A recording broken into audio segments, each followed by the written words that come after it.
Bonjour chers parents, bonjour très chers petits amis, enfants et adolescents. Je suis Suzanne Mafo, experte en sciences de l'éducation, spécialiste des adolescents et coach des parents.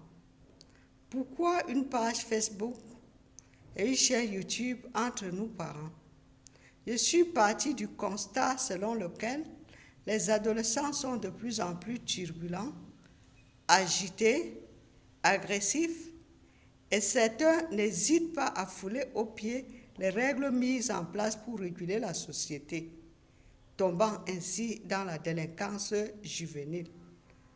À partir de ce constat, j'ai émis l'hypothèse selon laquelle les pratiques éducatives parentales influencent l'engagement des enfants dans les comportements déviants.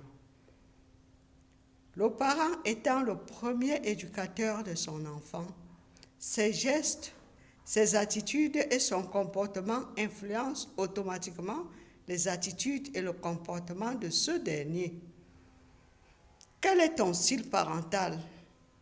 Es-tu un parent autoritaire, celui qui impose tout, celui qui étouffe l'enfant et ne lui permet pas de dialoguer avec lui? Es-tu un parent permissif, c'est-à-dire tolérant, celui qui laisse tout faire, celui qui laisse tout passer et n'hésite pas à céder lorsque son enfant insiste?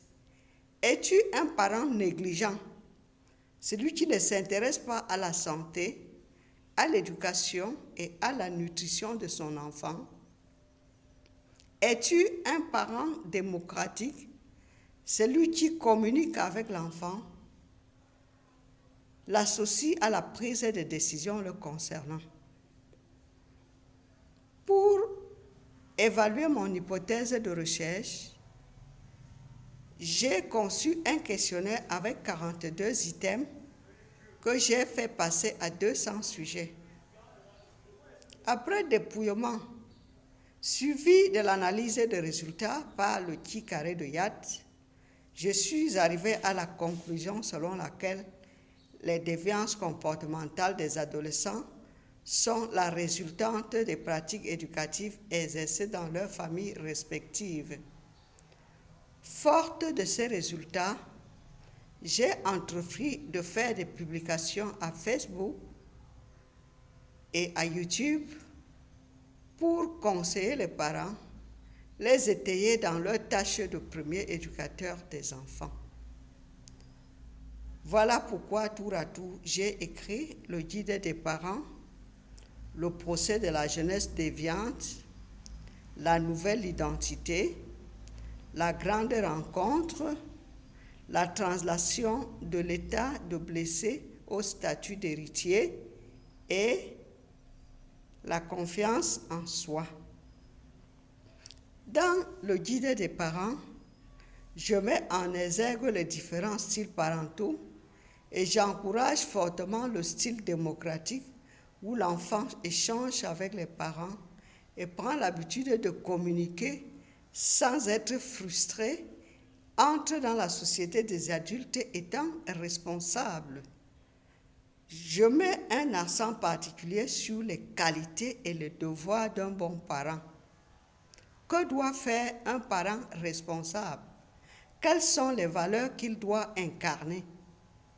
Au-delà des parents, ce guide interpelle aussi les autres protagonistes de l'éducation, qui sont les enseignants chargés de classe, les encadreurs scolaires, les médias, les autorités municipales et les autorités politiques.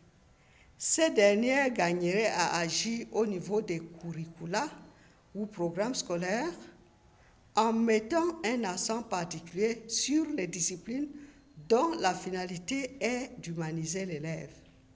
C'est le cas de l'éducation morale, de l'éducation civique, de l'éducation à la vie et à l'amour, EVA, que l'on enseigne et qui a fait ses preuves dans les institutions scolaires confessionnelles. Nous avons dans le procès de la jeunesse déviante à travers le parcours de l'enfant négligé qui a quitté la maison familiale pour intégrer un groupe de délinquants sans domicile fixe, attirer l'attention des parents sur leurs responsabilités.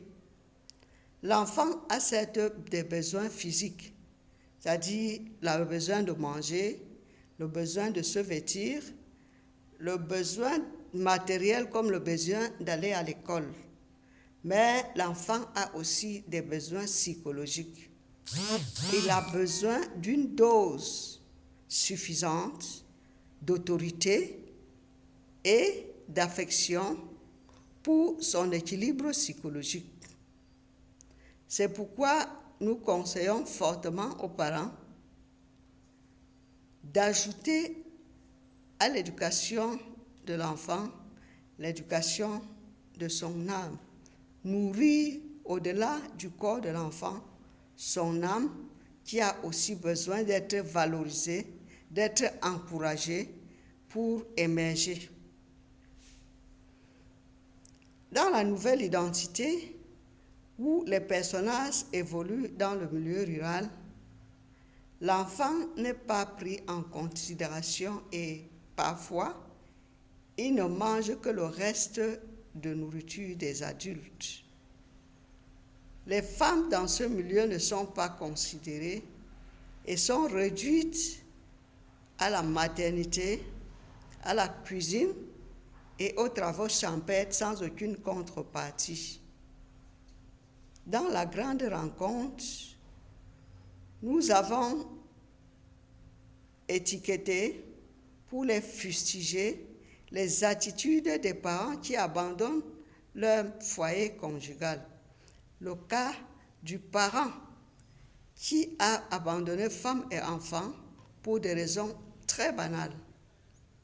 Nous attirons donc l'attention des parents sur la nécessité de la cohésion familiale qui est un facteur d'équilibre pour le développement de l'enfant.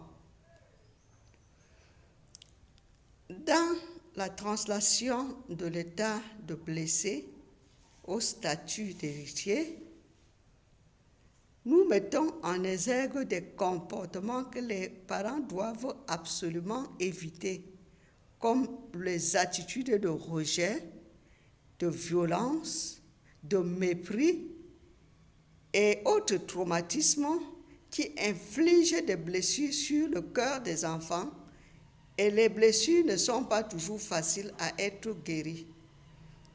Nous invitons donc les parents à toujours remplir le cœur de leurs enfants des bonnes paroles, des paroles qui vont les pousser à aller de l'avant, au lieu de les frustrer constamment par les injures, par le mépris et par le traitement frustrant.